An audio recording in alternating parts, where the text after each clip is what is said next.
हम लोगों को अब ये सोचना है कि सहयोग तो बहुत फैल गया और किनारे किनारे पर भी लोग सहयोग को बहुत मानते हैं,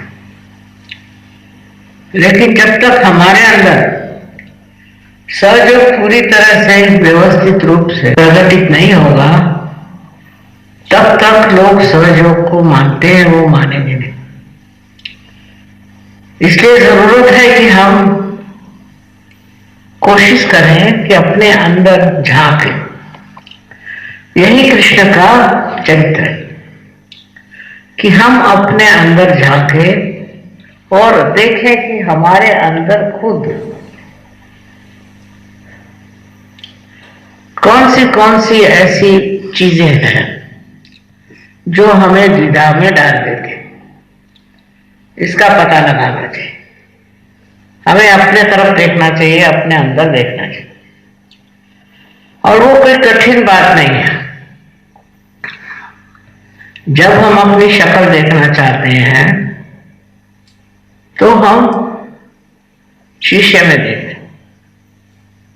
उसी प्रकार जब हमें अपने आत्मा के दर्शन करने होते हैं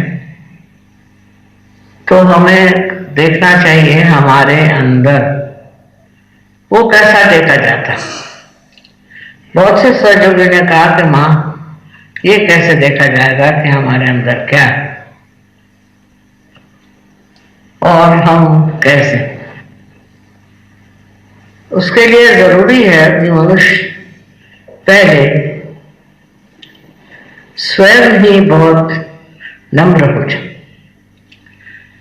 क्योंकि अगर आप में नम्रता नहीं होगी तो आप अपने ही विचार लेकर बैठे।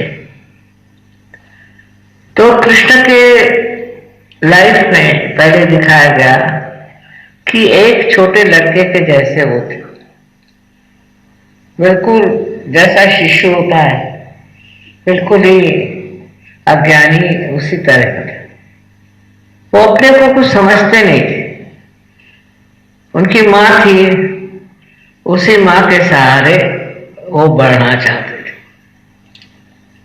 इसी प्रकार आप लोगों को भी अपने अंदर देखते वक्त यही सोचना चाहिए कि हम एक शिशु बालक से, कृष्ण ने बार बार कहा, लेकिन जीसस क्राइस्ट ने भी कहा कि हम एक छोटे बालक बने।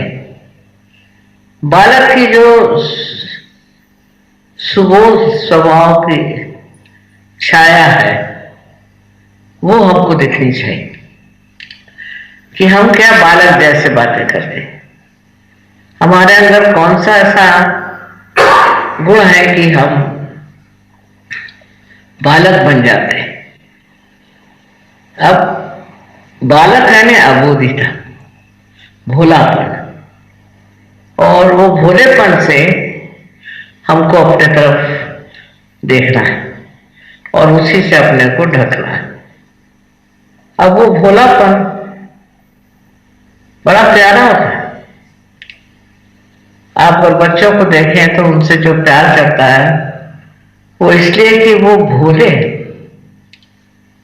वो चालाकी नहीं जानते, अपना महत्व नहीं जानते, कुछ भी नहीं। क्या जानते हैं?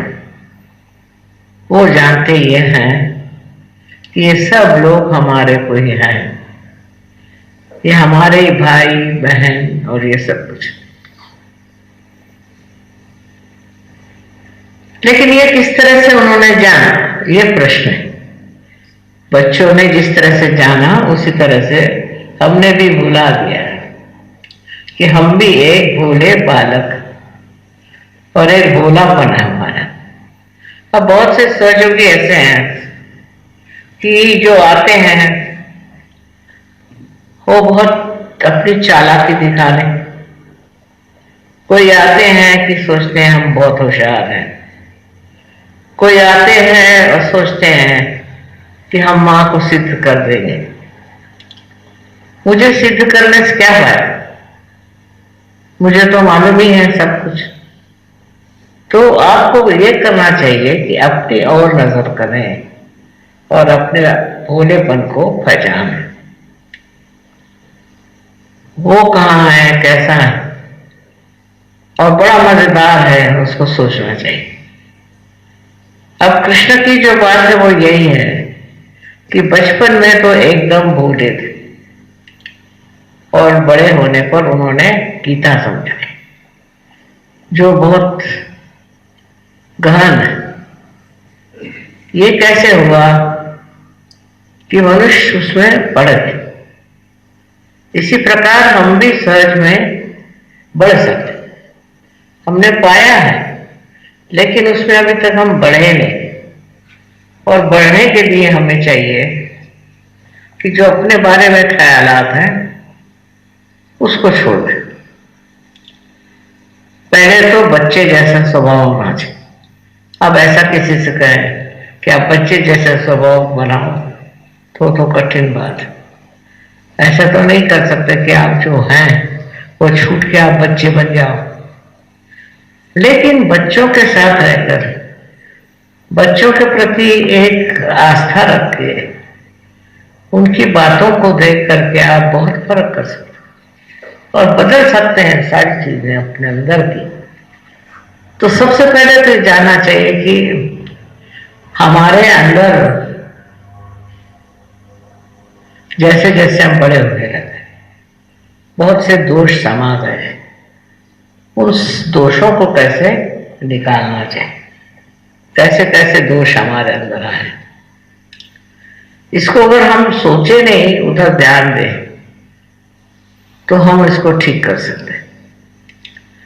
ध्यान ऐसे देना है कि जैसे हम किसी से जोर घृष्टता से बात कर रहे हैं, या हम किसी को ताड़ना करना चाहते हैं, या हम सोचते रहते हैं कि दूसरे आदमी को हम कैसे ठीक करें। जब हमारा चित्त दूसरों पर जाता है तभी हम अपने से हट जाते हैं, क्योंकि हमें खुद ठीक होना। इसलिए दूसरों के बारे में सोचने से क्या फायदा। तो सबसे पहले हमें अपने बारे में ही दृष्टिपात करना चाहिए, देखना चाहिए। पर वो सब हो रहा है और वो बताया हमने, वो तो सहयोग में घटित भी हो रहा है, क्योंकि अंदर ही कुंडलिनी जागृत होती है और वो सब रास्तों में दिखा देती है। अब रही बात ये कि हम किस तरह से जो मलिनता है उसको ठीक कर सकते। पहली तो बात यह है कि दूसरों के दोष देखने की जो हमारी दृष्टि है उसको बदल दें, क्योंकि वही दोष हमारे अंदर भी है। तो दूसरों के दोष देखने से हमारे अंदर क्या दोष है ये देखने चाहिए। अगर ये देखना हमें आ जाए तो बहुत कुछ अपने आप ठीक हो जाएगा। कोई साधु संतों का क्या है कि वो अपने अंदर के ही दोष देखते हैं और अपने ही को सोचते हैं कि ये ऐसे क्यों हो गए, हम ऐसी कड़ी बात हम क्यों कहते हैं, ऐसी झूठी बात क्यों कहते हैं। तो ये अपने को देखने का एक प्रवाह है होता है। ज्यादातर हम उसको मानते नहीं और उस प्रवाह में बैठते नहीं, हम अपने को उससे अलग समझते हैं।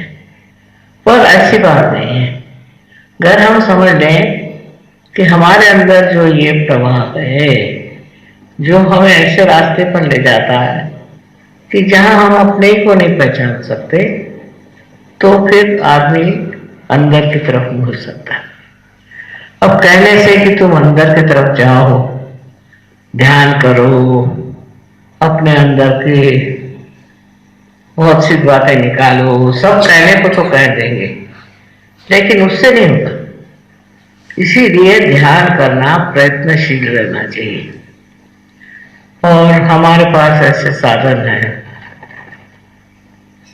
जैसे कृष्ण का ध्यान करना। कृष्ण के ध्यान से हमारे अंदर की सफाई हो जाती है। पर हम उल्टे हैं, तो कृष्ण के ध्यान में हम ये सोचते हैं कि हम दूसरों के दोष देखते हैं।